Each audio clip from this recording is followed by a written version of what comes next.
Welcome, everybody. Thank you so much for joining the call tonight. I am excited to be here. And if you're surprised to see an unfamiliar face, then I will introduce myself. But my brother Trent typically hosts these calls, and he is on a family vacation. And so I am honored to fill in and happy to talk with you guys about such an important topic. These calls are awesome. If you've never been to one, then welcome. You're going to love what we have in store for you. If you've been before, you might see something a little bit new this time, a little bit different. I hope you do. I hope you learn something today. I am not going to do this alone. I have lots of support, lots of backup, some guests, some special people coming to join us that are a lot smarter than me. And so we are going to have some great information for you today. So thanks for being here. If you are struggling with your metabolic health, if you've been struggling, you're not alone. Okay. And if you have a family member or a friend who has been struggling with their health and you'd like to have them join this call, please do. We do these calls weekly. We kind of hope that they become part of your weekly routine because the more you learn, the more times you kind of get exposed to what we are sharing and teaching, the more you're able to really implement those tools and change your lifestyle and find a new trajectory, find a new path where you can really see some steady progress with your health. So thank you again for being here. I'm excited seeing this room fill up, and we're up to 117 people. Feel free to pop in the chat and tell us where you're joining from. Really appreciate you spending your time here and being with us tonight. Now, something kind of exciting is we have Lindsay. I'm going to give you more information on Lindsay Venn in just a minute here, but she is going to teach us about metabolic health in general, but really go deep on menopause and hormones. And if you are not a female dealing with that, you are still going to learn a lot tonight. There is a huge takeaway. And so please stay tuned. We're going to get to that. But I want to give you a little bit of background of who I actually am. And I'm just checking the chat. I'm seeing that Spanish translation is on. We've got people in Newport Beach. We've got people in Ohio, North Carolina, Michigan, Wyoming, New York City, Utah, Arizona, Florida, Alaska, Tucson. I mean, amazing. This is really fun to see. Toronto, I mean, Gainesville, Florida, so awesome. So thank you for popping in the chat and saying where you're joining from. I want to tell you who I am. Okay. So this is my dad. And if you've heard my brother Trent do these calls before, you've seen my dad before. He usually always tells you a little bit about my dad.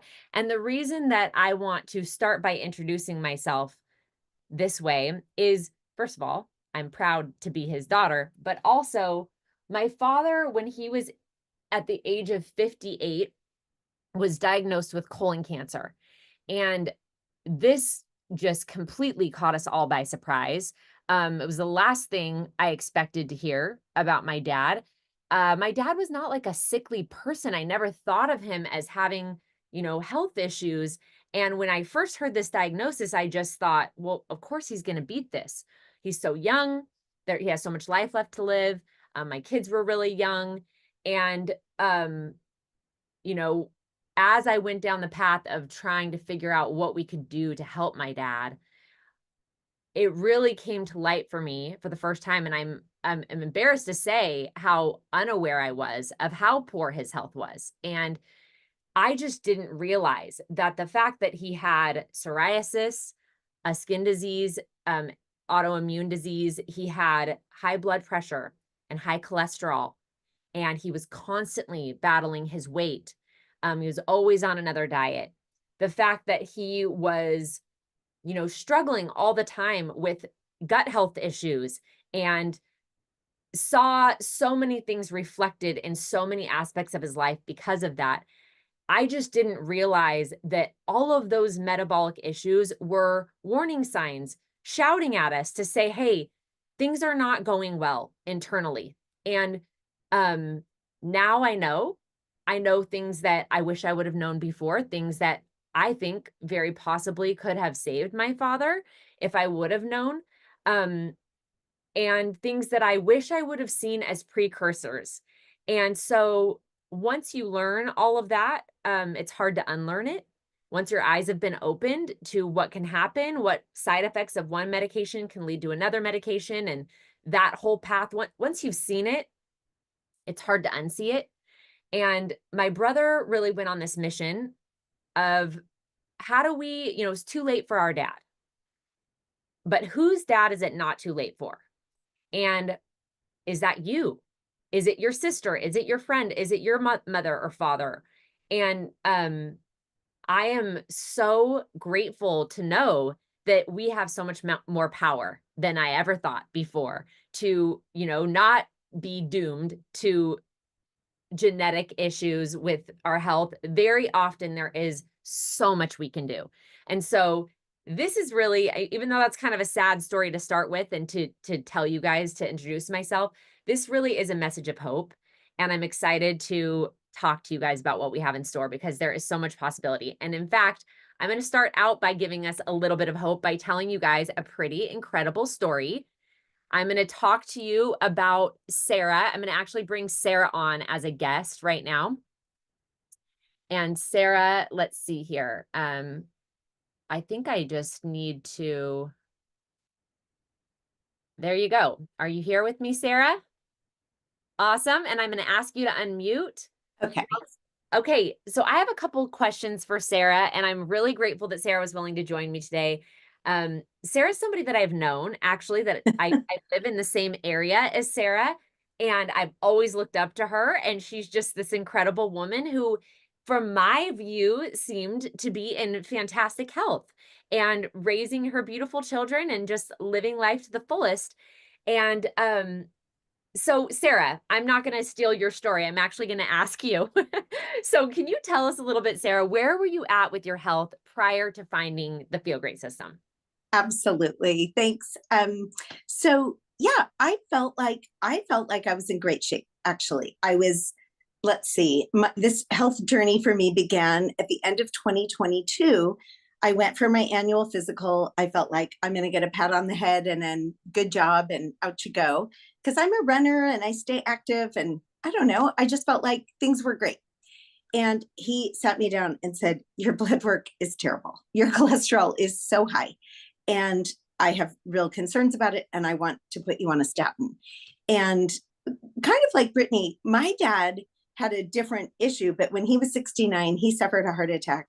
We were all there with him. It was like the day after Thanksgiving, we were all hiking and there went dad. Now, he survived. My brother's a doctor. My sister's a nurse. And so we were really lucky. He's 87, doing great. But that was a wake-up call. So when I hear high cholesterol, that was a trigger for me, like, oh, I've got to do something. But when I went and read about statins, I hated the look of the side effects. I did not want to do it. So for the year 2023, I went on this mission to fix it. I hadn't talked to Brittany. I didn't know about Unicity. I didn't know any of this. So I ran about 1,400 miles. Like I really stepped up my running. I changed my diet. I dropped a little bit of weight. I did some intermittent fasting. I did the 5-2 method where 5 days a week you eat healthy and then 2 days you really calorie restrict. And I was feeling really great. I ran a marathon that October, went into the doctor again, so confident, thinking I've got this. My cholesterol after all that went up 25 points because in the mix there is I'm going through menopause. There's all these other changes happening. And so all of a sudden I thought I just worked harder than I've ever worked. And I lost, I think, a total of 12 pounds after all that in a whole year and just felt incredibly frustrated. And I actually happened to run into a mutual friend who told me about that she was doing this Unicity protocol. So I thought, well, I might as well try it. And I'm sort of a skeptic. And I thought, this is just me throwing my money away, but I'll try anything. I was that desperate. So December 15th of last year of 23, I went on the protocol and I could not believe how easy it was after what I had done on my own for all of 2023, after all of the hard work I did last year. This just felt like I've got friends. I have a tool. I have things to do. I have support. I could ask Brittany questions. It was really amazing with I sort of came for the fiber because of my cholesterol problem, but then that Unimate just became my best friend. I never thought I could run in a fasted state, and I really had to train for that. But all of a sudden, I was running like 3, 4 miles. Now I'm up to running 12, 13 miles fasted, easy with my Unimate. So, anyway, Brittany knows that it got to be February and I could not stand it. I felt so good. I felt like my brain fog was lifting. I was actually sleeping for the first time in years. I kind of thought, oh, menopause, I'm just not going to sleep for the rest of my life. That's how that's going to be. So I went and got my blood work done. And in 7 weeks, my cholesterol dropped from 280 to 240. And at that point, my doctor emailed me and said, what are you doing? I love it. Just keep it up. You don't have to go on a statin. This is your thing. I love it. So So incredible, Sarah. Well, I mean, first of all, to see how you were feeling shift is huge, right? Because you start noticing a difference and going, wait a second, something's changing here. And then to see it reflected, because you'd thought that before and didn't see it reflected in your labs. And so to see it reflected in your labs, I mean, how did that feel? I mean, that was just the validation of just, I knew it though. That's what's funny is I knew going into those labs, like they're going to be good, and they were. And so that was amazing. And then just continuing on, I just cannot believe the benefits of this product. And again, I think sometimes people say, well, I'm healthy, I'm doing great, I don't need it. But I think I would have said that same thing. But now that I'm on this, it's like, this is the one thing I won't give up. I'll give up a lot of other things. But this, I feel like I can just age well, and try to keep up with everybody else. It's great. Well, I have to say too, because I have the privilege of being able to see Sarah in person from time to time, um, I noticed your body composition really has changed. I Oh, mean, I don't have you actually lost weight or does it just look that way? I definitely have seen a difference even in that regard, which I wouldn't have even thought that you needed that, but no, no, you know what? So I had this sneaky spare tire that, it comes up and during your 40s and 50s. And I had a teaching job that required me to wake up early. And that just, when you're sleep deprived. And anyway, I had put on 25 pounds that I thought I was really hiding well, but I had a lot of clothes that didn't fit. And now my closet, it's like, oh my gosh, these clothes fit again. So I think since I started the protocol, the first 7 weeks, I lost 7 pounds, which was a miracle. Because as I told you, it took me a year to lose 12 before. And I think I'm down 15 since starting, which really I'm not trying to lose the weight. But it's just amazing. And like you're saying, Brittany, I do feel like things fit better. yeah. I'm losing the weight in the hard to lose places. Yeah. So it's amazing. Okay, I have one question for you because I know during the menopausal phase, sometimes it does feel like things are a bit harder, and we're going to talk more about that with Lindsay in a minute, which I'm really excited for. But I wanted to kind of ask you, like, you thought, and you were in so many ways living a very healthy lifestyle, but when you started this protocol, and a lot of you can probably relate to this, all of a sudden you start to realize, like, oh, I did have some vices. I have had some struggles that I didn't really realize until I tried using protocol. So I noticed what those were for me right away. I didn't realize how frequently I was snacking. I didn't realize that pretty much every night I had a late night snack until all of a sudden I was doing this. So what were those things for you? Yeah, definitely the late night snacking. Also, I bought into the myth that you have to eat oatmeal before you run. I thought to be a good runner, I had to. So I was waking up an hour early to eat oatmeal so then I could run. And now that's amazing. I don't have to get up early. I just get up and run. But the late night snacks are gone. The midday snacks, I didn't know I was such a snacker, but really the no snacking, that that's we have to retrain our brain, because even though we're eating healthy things, sometimes it's like, oh, I'll have cheese and a piece of fruit, but wait a minute, so that's been amazing. And then also it's just reset my brain, because I felt like, okay, menopause just means I'll be a little bit heavy. Okay, those clothes won't fit anymore. And I was kind of okay with it. I didn't have like big issues about it. But now I'm just realizing, wow, this is so exciting. Last weekend, we had a family wedding and a bunch of us did a long run. And I was keeping up with the 30 somethings, and that never happens. So it's, it just feels, um, I feel like the trajectory of where I'm heading has just increased. And I think sometimes we start to settle in thinking, okay, menopause means XYZ. I'm not going to sleep. Maybe I'll have, yeah. Okay, Amanda, what she just said. Sorry, I'm reading the comments, but Amanda, 55 and no love handles. That's the goal. And Yeah, that's how I'm starting to feel. And I so love it. that's So, incredible. so Sarah, if somebody was skeptical, what are your final words to a skeptic? Okay, yeah. Well, I was very skeptical, and as Brittany knows, but the labs speak for themselves. And so I always encourage people, do your lab work before you start. And then also you actually have to do it. So like I have a dear family member who is hilarious. She's on the protocol, but she's not really fasting in the morning, which is that's fine. That's her choice. But I was really strict about it. So I followed the protocol. And then I I am all about validate with your lab work, and how great that you don't, this isn't something where it has to be based on a feeling. This is based on a piece of paper from Quest Labs that is verifiable. And so, for a skeptic, that money back guarantee is what sold me. I just thought, okay, well, I'll try it for 80 days. And if I hate it, great. But Fair. it is a life changer. Like, this is the thing I will not give up Okay, going well, forward. listen, thank you so much for coming on this call with me. I can't tell you how beneficial I think this testimonial is for so many people. And I think what you said about like really going all in is crucial. And I hope everybody heard that, because that seems to be a common thread with people who have fantastic results. And so it's worth, really leaning into that advice. So thank you, Sarah. Thanks so much for joining. Thanks, Britt.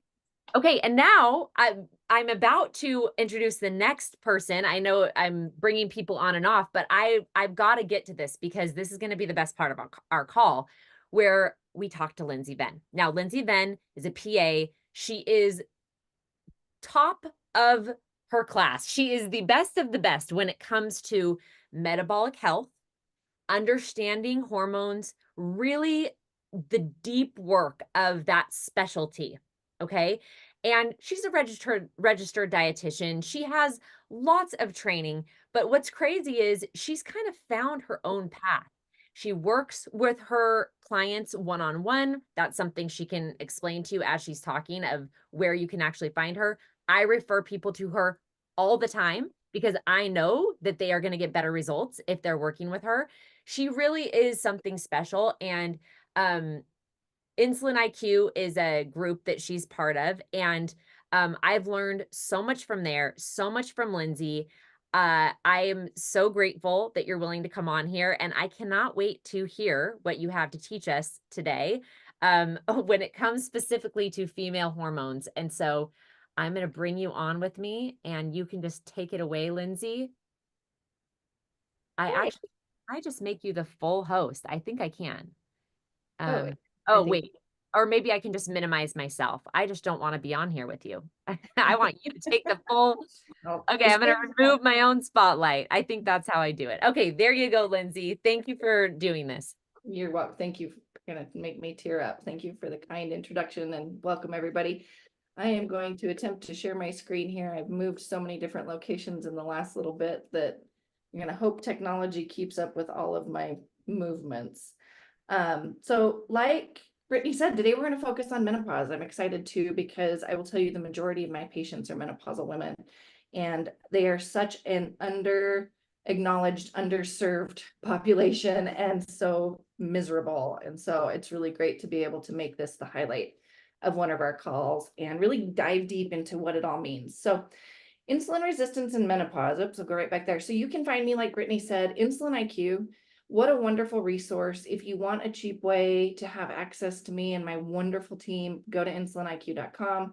They have a 10-day free trial right now. And then if you need more in-depth stuff, you can certainly find me at Venn Integrative Medicine. So insulin resistance, as you know, the reason that the Feel Great system works the way it works is because it improves insulin resistance. This is the root cause of so many what we call non-communicable diseases, meaning you can't catch these. These are things like high blood pressure and coronary artery disease and mental health. You name it, if you can't catch it from your neighbor, insulin resistance is probably the cause of it. And so how does this work? What is insulin resistance and why does this happen?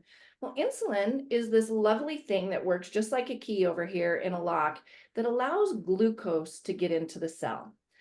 In a normally functioning person, it works just like we see over here in this picture. Insulin sits into the receptor and the receptor opens up this GLUT4 over here to allow glucose into the cell and lets the cell do what it's supposed to do. This is every single cell in the body, including our ovaries. And that's part of why insulin resistance and menopause go hand in hand. So insulin resistance itself is exactly what it sounds like. It is the cell is now resistant to the effects of insulin, meaning this receptor over here doesn't work. So glucose can no longer get into the cell. Well, why is this a problem? Now, let me talk about who should worry about it first. Signs and symptoms. Do you have it? Do you need to worry about it? Well, if you have things like skin tags, insulin's a growth hormone, so it makes things grow that shouldn't be growing. So excessive growth of skin. Acanthosis nigricans, which is excessive skin pigmentation. Excessive belly fat, especially the hard, firm kind that's underneath the skin. Fatigue is one of the major signs of insulin resistance. And then this sense of hangriness, this you have to eat, especially like 2 hours after you just ate. These are signs and symptoms that we have to watch out for. So what happens? Well, when we become insulin resistant, it's almost like a defense mechanism. Our cells have become so overfed that they become resistant. So they can no longer have carbs and fat shoved into them. These include things like the liver and the muscle and the brain and whatnot. But the cells that don't become insulin resistant are our fat. They easily accept fat in by way of not becoming resistant to insulin, and therefore that's where excessive weight comes from. The problem, though, with general health is when we are storing fat in places where we shouldn't be. Muscle is not there to store fat. Our liver is not there to store fat. We don't want to be doing that. But insulin, when it becomes excessively high, will create this problem. And it leads to issues like you can see over here in red, where we're having excessive glucose production. We are having a decrease in lipolysis, which is fat burning. All these things that we don't want to happen when insulin levels are high. So how do you measure this? If you want to measure and look at your own labs, get a fasting insulin. Hopefully your doctor is in agreement to ordering, though most doctors are not. But if you can get a fasting insulin, the goal is less than 6. The reference range is bigger than this, but the goal is less than 6 to be metabolically healthy. Or everybody on the planet will have, just like Sarah had, a cholesterol panel. And so if you take your triglyceride, divide by your HDL, we want that ratio to be less than 1.5. If you're there, you're not insulin resistant. If you're above that, you are. And the higher, the worse it is. So let's talk about what is the relationship when it comes to menopause. Is there a relationship? Is there something that we could be considering? Is there a cause and effect kind of scenario? This is that whole chicken and egg scenario. Does insulin resistance cause menopause, or does menopause cause insulin resistance? How does fixing our insulin resistance impact the misery of menopause? So first of all, what is the definition of menopause? A lot of people don't know this, but really what it is the cessation of periods. I get really frustrated when people say, oh, I'm through menopause. Menopause is over. No, no, no. For the rest of your life, you're in menopause, unfortunately, women, because we don't have periods anymore. What they're talking about is their symptoms of menopause have gone away because the body has kind of given up on the hormones and the things that they want to happen with their hormones. So why do we have cessation of periods? Is because we stop producing estrogen because our ovaries have come to failure with age. What are the symptoms? You can see them over here on the slide. The primary ones I hear, just like Sarah said, insomnia is huge. Poor people in menopause are miserable. They just do not sleep. But they're tired. They don't have any libido. They have hot flashes. They have weight gain, particularly around the midsection.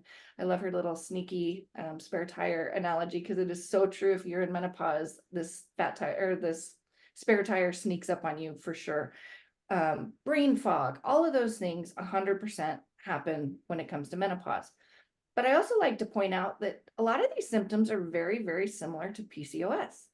You know, these are very different things. PCOS happens in adolescence or, you know, early 20s type of thing, but we have the weight gain, we have the abnormal periods, we have things like acne and hair loss, irritability, etc. So why are these symptoms so similar in people? Well, it's because both are related to a decrease in estrogen. So when we have a decrease in estrogen, we have a variety of different side effects, and one of them is an increase in insulin. When estrogen goes down, we have an increase in insulin, and that's why menopause can lead to worsening insulin resistance.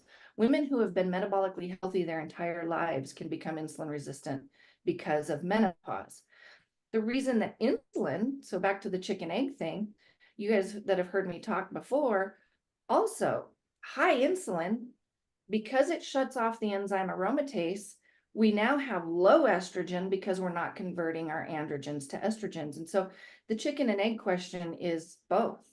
Menopause will cause insulin resistance, and insulin resistance will cause a decrease in estrogen leading to PCOS. So let's talk about these different hormones that we talk about in women that are called sex hormones. And so sex hormones include primarily estrogen.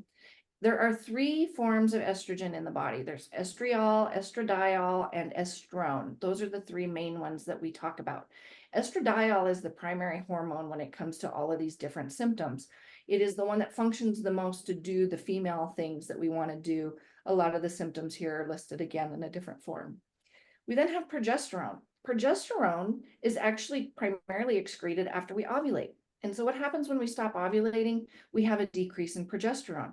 Progesterone is our feel-good hormone. It is the one that keeps our mood stable. It helps us sleep. It does help prevent some weight gain. In younger people, it does help with fertility issues. I mean, it's such an important hormone that we stop producing because we stop ovulating. And so we want to do something about that if possible. And then last, you guys all hear me talk about testosterone, but only in men. So in women, where does testosterone play a role? It's a huge role. I call it the feel-good hormone, just like our feel-great system. It's our feel-good hormone. It impacts libido, our muscle. It helps prevent sarcopenia and helps retain lean body mass. It helps with fatigue, mood, brain fog, just overall sense of well-being. I tell patients you're going to feel 10 years younger if we can boost this, and it also helps with weight. So if you want to measure these are labs that I recommend to have your doctor draw. And you'll see there's only 2 of them. It's really surprising because a lot of people say, well, what about my progesterone? Or what about my estrogen? What about these other labs? You do not have to have those measured. A testosterone and an FSH are adequate. Total testosterone is the one we want to measure. Sometimes you'll get a free testosterone. As you can see here, your reference range is 20 to 80. I want you above the reference range when it comes to where your testosterone is sitting at. So we're going to aim, depending on what we do, for these higher levels. FSH stands for follicle stimulating hormone. It comes from our pituitary gland. It tells us what our brain thinks of our overall estrogen status.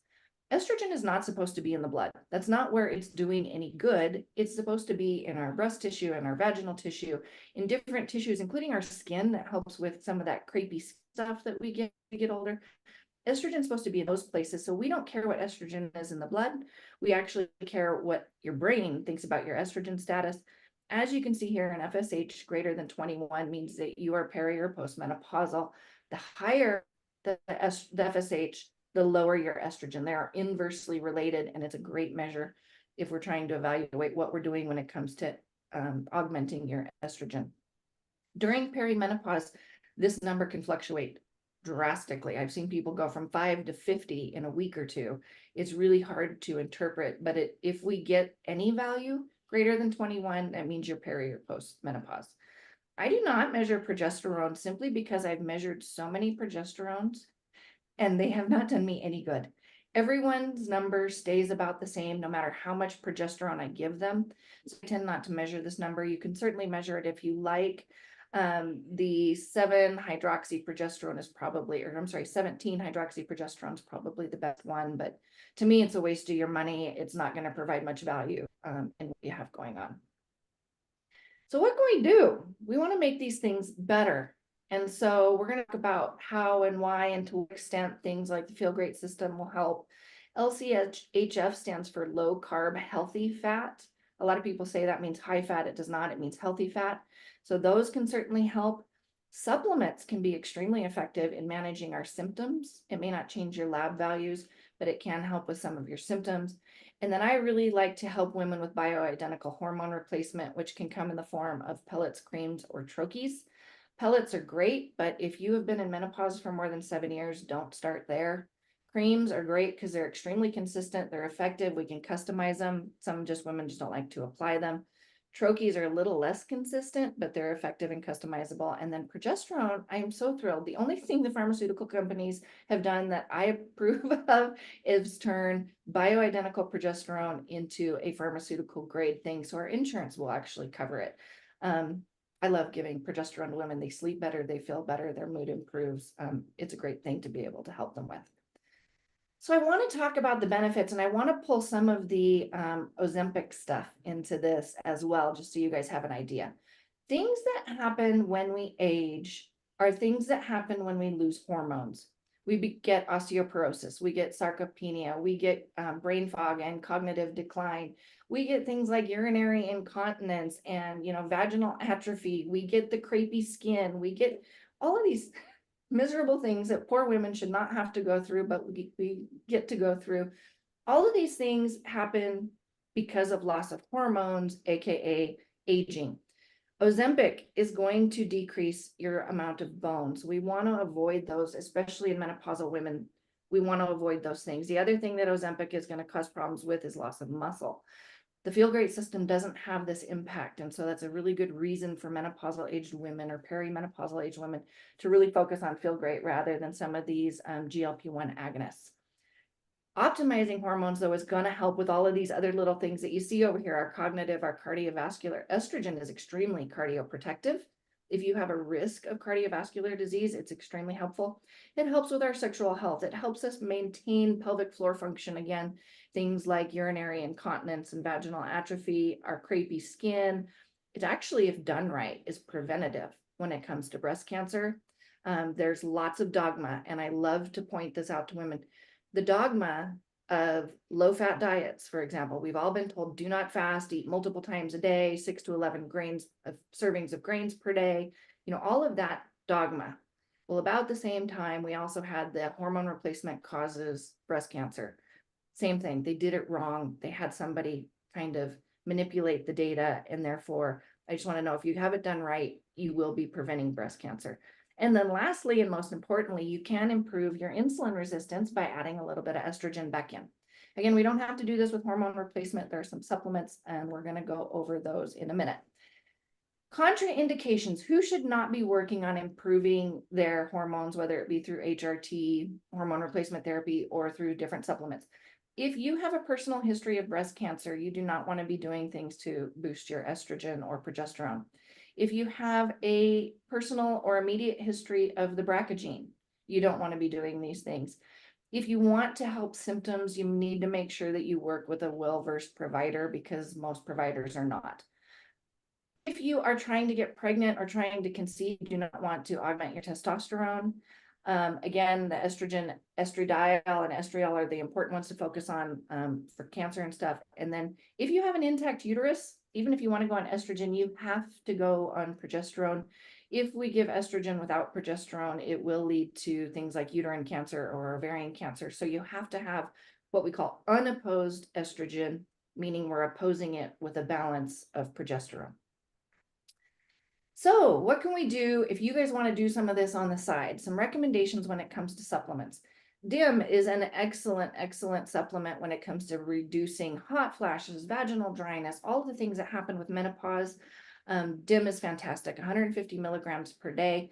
What happens is it blocks the conversion of testosterone to DHT, which is a negative side effect that we don't want to have happen. So it can be extremely helpful. Helps me with my hot flashes. I'm perimenopausal, and so when I have hot flashes, DIM is kind of my saving grace on top of my estrogen.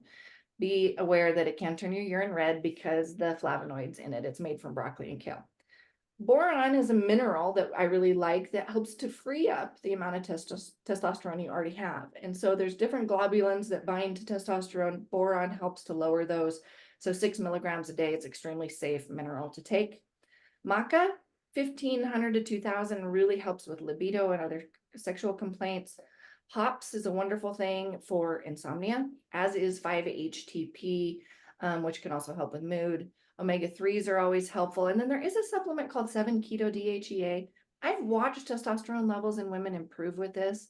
The downside is I haven't watched symptoms improve. And so it's something that you could try.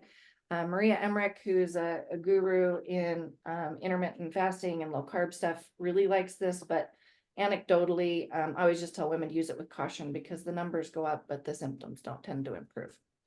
The one thing I did want to touch on for sure in this is because I get this question, I'm sure Brittany does too, a gazillion times a day. You know, someone who's perimenopausal hasn't had a period in months. Why did my period start after I started the Feel Great system? Again, remember, every cell in the body can become insulin resistant. One of the main cells that becomes insulin resistant is the ovary.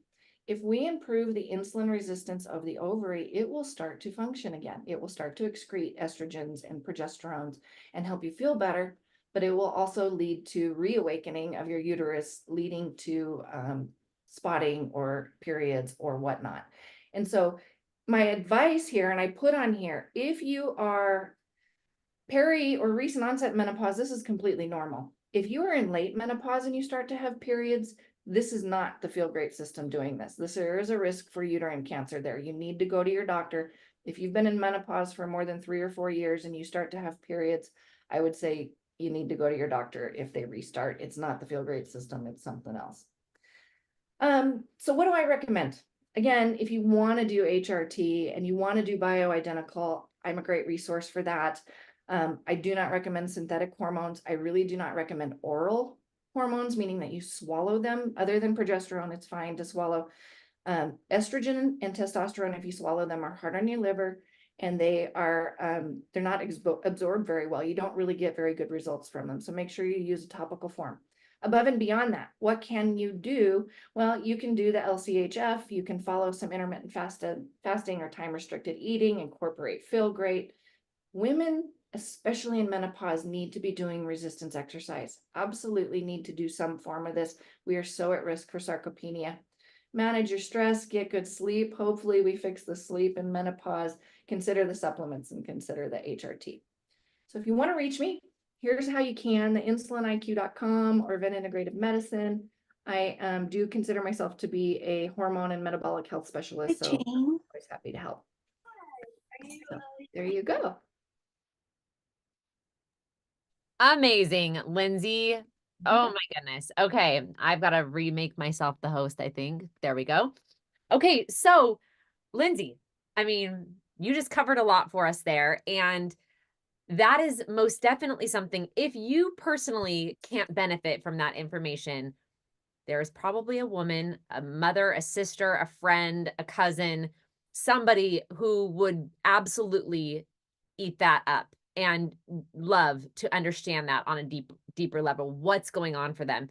It's probably something I hear every day is, hormone questions. And like she was explaining, you have estrogen on the other side of a teeter-totter from insulin. And so when estrogen starts dropping, what happens is insulin starts going up, even though you haven't changed anything.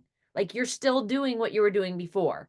And so you have to kind of take some measures to do new techniques, new strategies to bring insulin down, and maybe some new strategies to up estrogen a little bit. So thank you for that, Lindsay. Really excellent. Now, I want to talk to you guys a little bit about the metabolic syndrome that's affecting so many of us. So this is back to, everyone can relate to what I'm about to teach you.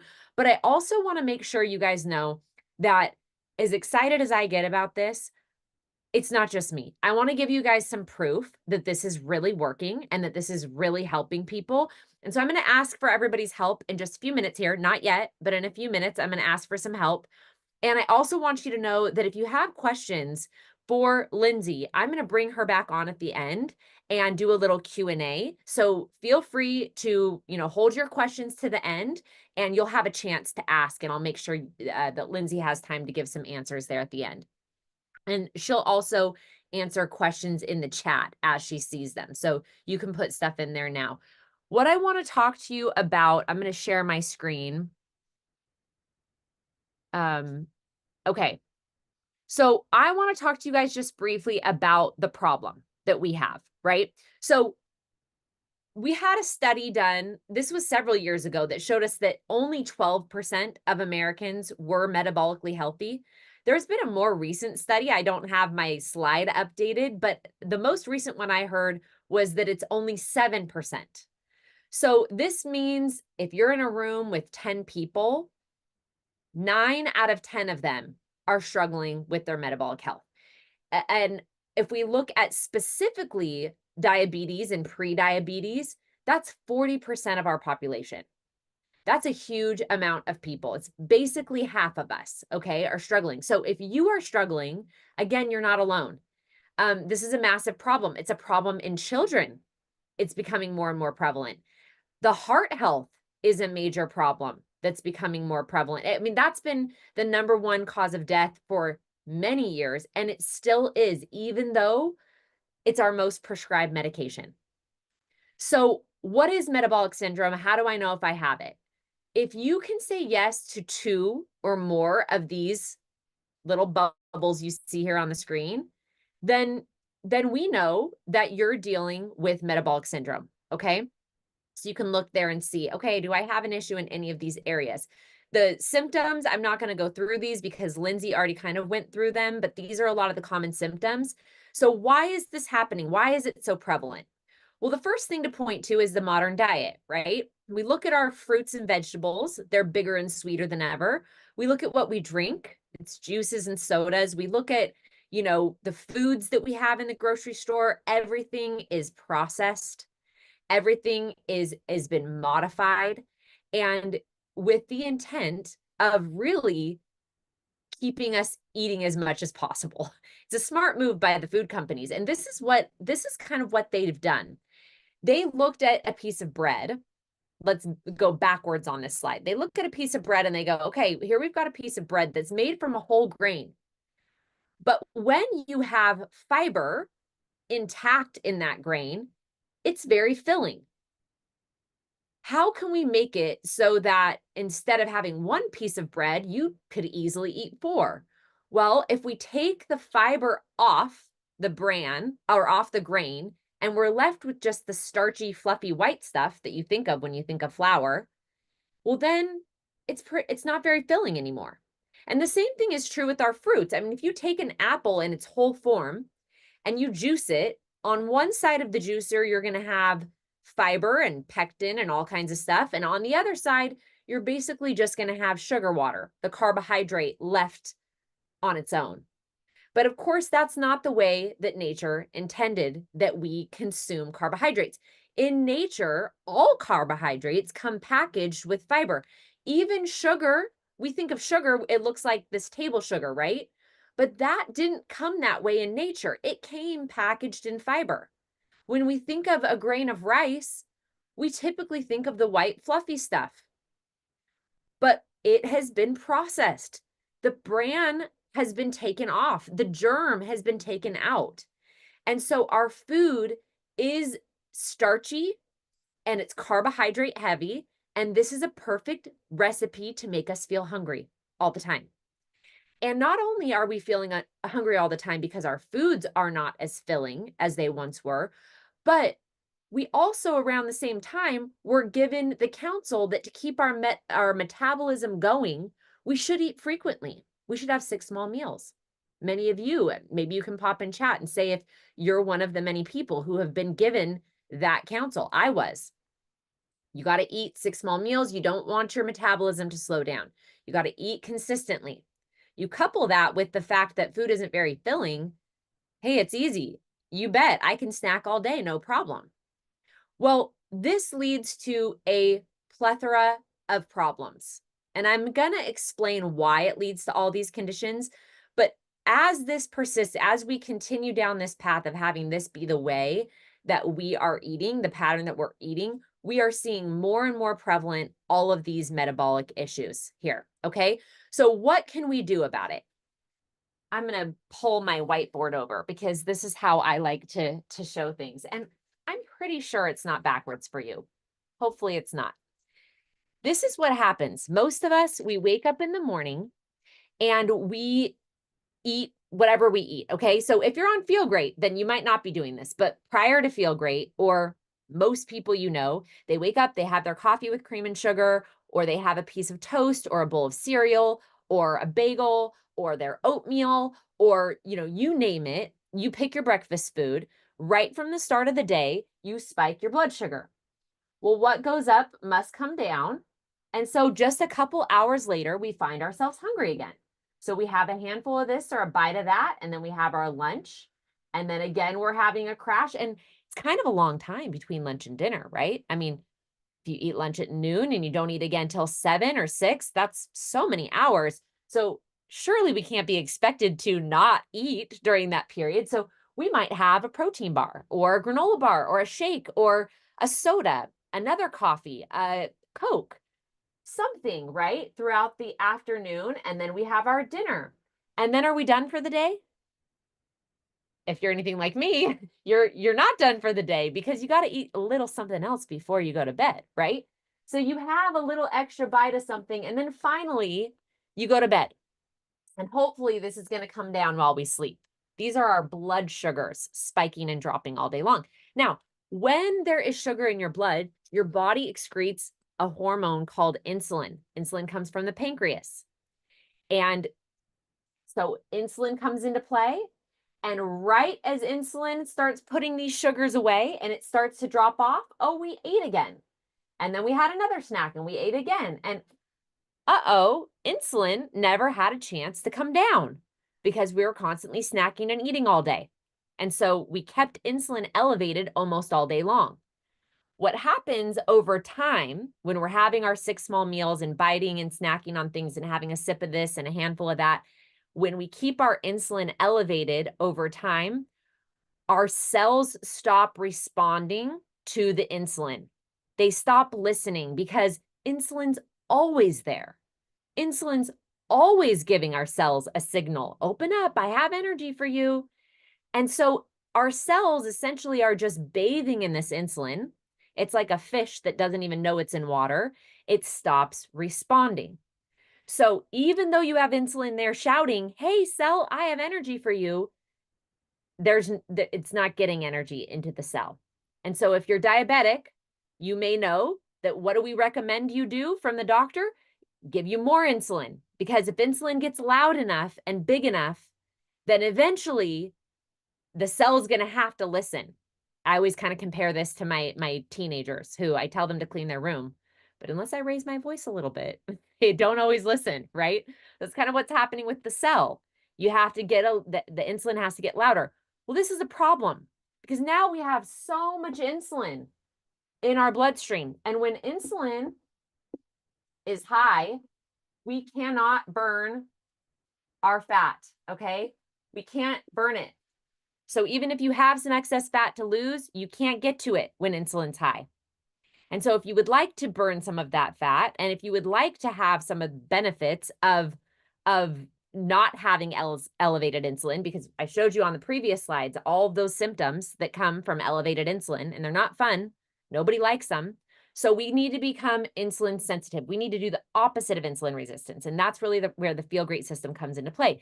And so what we recommend is when you wake up in the morning, instead of having your breakfast that you're used to, you instead skip breakfast. Now, when you're skipping this meal, you're eventually going to get to where you're going to have a lunch and going to have a dinner, okay? This is what your eating pattern is going to look like. But you take the money that you would have spent on that breakfast.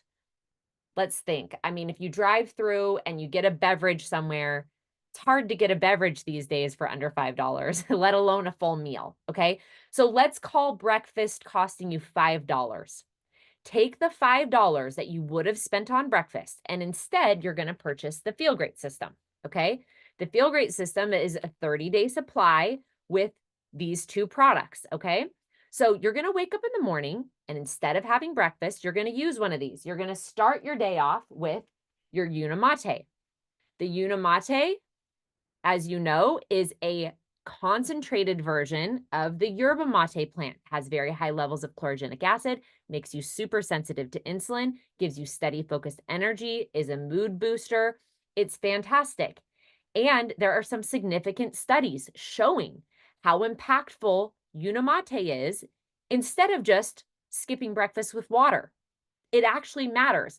Intermittent fasting in and of itself, if you just follow this eating pattern of only having 2 meals a day, you're going to see some benefits. Don't get me wrong.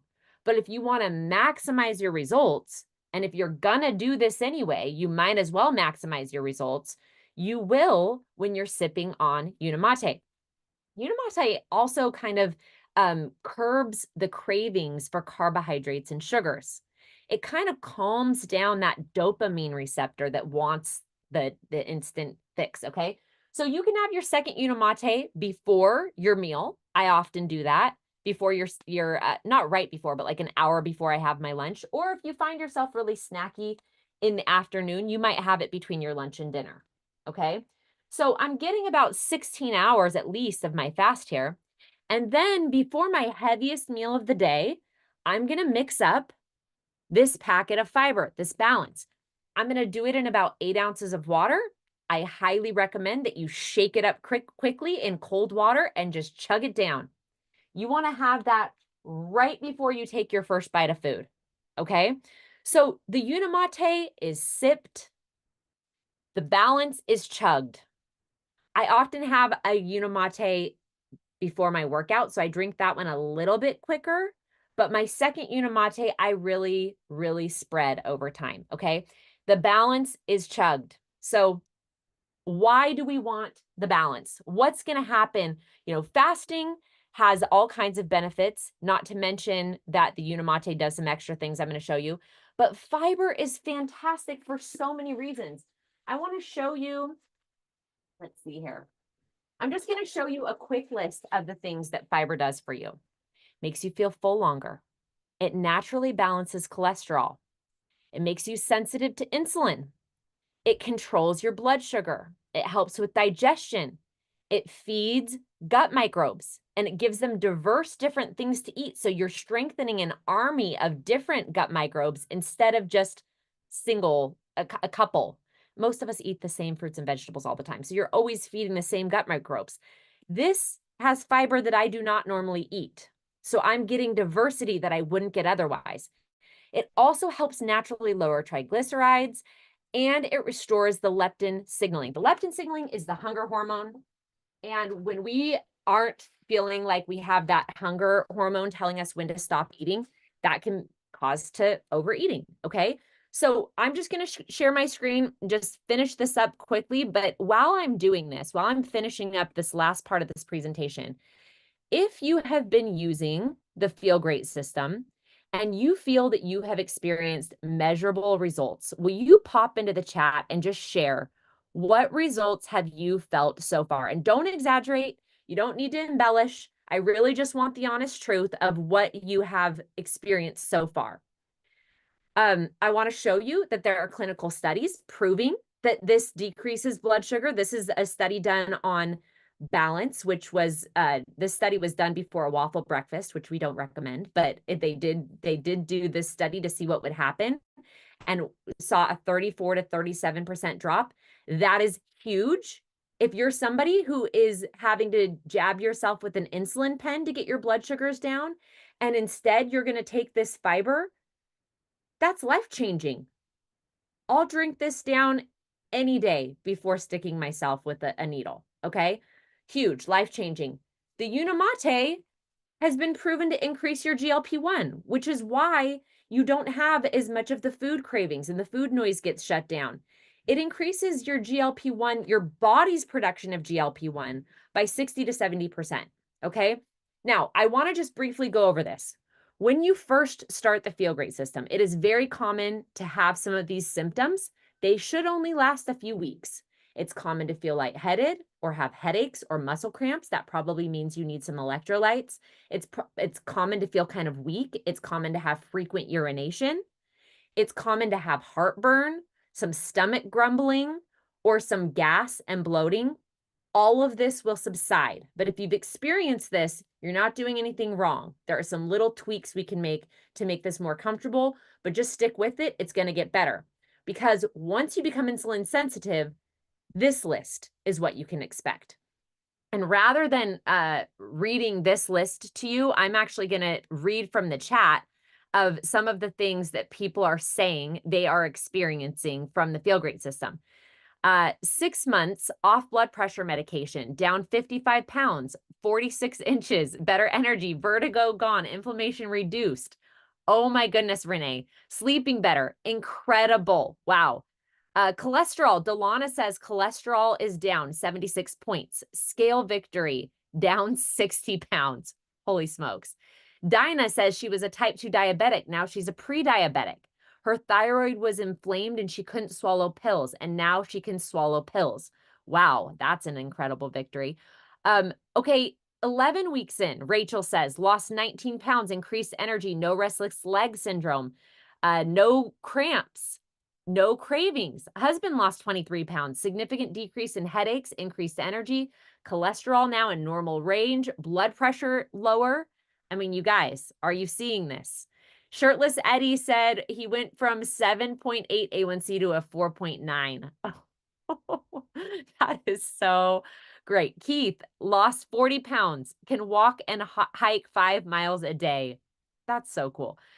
Jason says, my wife and I have lost combined 80 pounds in the past 3 months. No bloating, mental clarity, sleeping amazing, more energy. You guys, please tell me that you are screenshotting these because I'm not going to be able to read them all because I want to have a minute for coaching. Robert, February 9th was 490 pounds, now 354. I mean, you lost an entire person, Robert. That's incredible. Isela says, I shrunk, lost a bunch of fat from size 12 down to a size 6. Oh my goodness. So you went from a size 12 to a size 6, only lost 5 pounds, but your body composition changed. Okay, guys, I can't keep reading these. We don't have time. I want you to know, screenshot this. This is how you can maximize your results. And I'm going to bring Lindsay back on. I'm going to stop this share. I'm going to bring Lindsay back on and ask if anybody would like to ask any questions. Lindsay is here to answer and I can help as well. Feel free to, let's see what we have in chat. Did you see any, Lindsay, that you wanted to add or answer? There was one that some other people may have interest in, which is what happens if you restart periods after you've been in menopause? Can you get pregnant? And the answer is no, thank goodness. We get enough estrogen back that we wake up the uterus, but we don't get enough estrogen back actually to ovulate. And so you don't have to worry about pregnancy if you've been menopausal and now all of a sudden have some periods going on. So good question. Yeah, great question. Okay, so Tony is asking a question. Tony, do you want to come off mute? Tony, I can, let's see. If you want to come off mute, I can find you. But Tony is saying he's on the system for 60 days.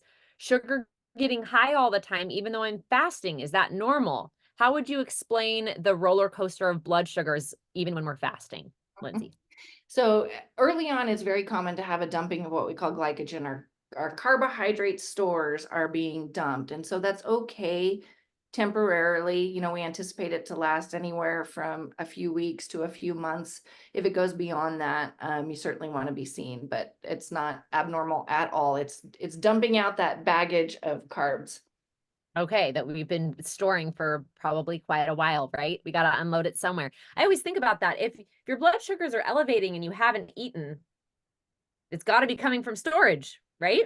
Yep, absolutely. So, okay, Lindsay asks, any idea how this would help or work for someone with POTS? Do you know anything about that, Lindsay? You know, it tends to be helpful. You got to be careful with hydration and that kind of stuff. I mean, a lot of times when people fast, they don't drink enough. And so make sure that you're staying hydrated. You know, the other problem is electrolytes when it comes to POTS, that you want to make sure that you're supplementing with electrolytes if you're fasting. And so it can be helpful. It just needs to be kind of measured and monitored by someone who knows a little bit about fasting and low carb stuff. Okay, question from Amy. What if someone is asking if they have to be on this for life? How do you respond to that, Lindsay? You get the same answers or responses that I do. No, you do not have to be on it for life, but the majority of people want to be on it for life. So it's certainly not something you have to do, but most people Yeah, want to. I always like thinking about the fact that, I mean, this is an extreme example, but you're brushing your teeth because you like the result of brushing your teeth, right? And so if you stop brushing your teeth, you can find another way to clean them. It just seems like that's the easiest way. And for most people using this system, they go, "Oh, I'm finally getting adequate fiber. I'm finally fasting comfortably. I guess I could go find another way to do both of those things." But this has made it easy. I can travel with this. I can take it to a wedding, a birthday party, whatever. And I'm not having to really think about it too much. Like, it allows you to kind of have some simplicity that, at least for me, is worth a lot. Not to mention that a lot of people find that they save money. So that's cool.